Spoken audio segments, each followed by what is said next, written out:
Hello friends, welcome to Hema's vlog. இன்னைக்கு இந்த வீடியோவில் மீதமான இட்லியை வச்சு எப்படி ஈவினிங் ஸ்நாக்ஸை ரெடி பண்ண போகிறோம் அப்படின்னு தான் பார்க்க போகிறோம். ஸோ நான் மசாலா இட்லி மாதிரி லைட்டாக பண்ணியிருக்கேன். ஸோ சூப்பராக இருக்குது. கண்டிப்பாக நீங்களும் ட்ரை பண்ணிவிட்டு எப்படி இருக்குது அப்படின்ட்டு கமெண்ட் பண்ணுங்கள். வாங்க இப்போ நம்ம வீடியோக்குள்ளே போகலாம். ஃபர்ஸ்ட் டைம் என்னோட சேனலில் பார்க்குறாங்க, சப்ஸ்கிரைப் பண்ணிக்கோங்க. இந்த வீடியோ பிடிச்சிருந்தா லைக் பண்ணிவிடுங்க.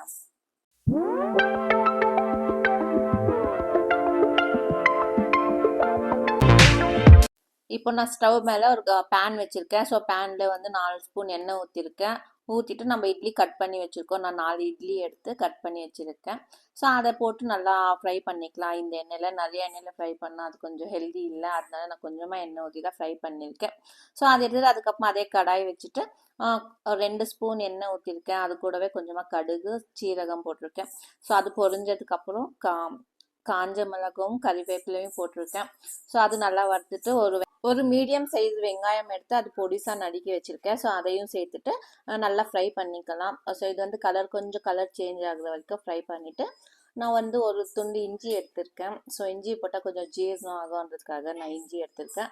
இஞ்சியை நல்லா சீவிட்டு அதில் போட்டுக்கலாம். ஒரு துண்டு இஞ்சி சீவிட்டு போட்டுட்டு அதுவும் நல்லா ஃப்ரை பண்ணிவிட்டு அதுக்கப்புறமா நான் சின்னதாக ஒரு தக்காளி எடுத்திருக்கேன். ஸோ அதுவுமே சின்னதாக கட் பண்ணிவிட்டு நம்ம அதில் சேர்த்துக்கலாம். அதை சேர்த்துட்டு நல்லா ஃப்ரை பண்ணிக்கலாம். ஸோ நல்லா ஃப்ரை ஆனதுக்கப்புறமா நம்ம இட்லி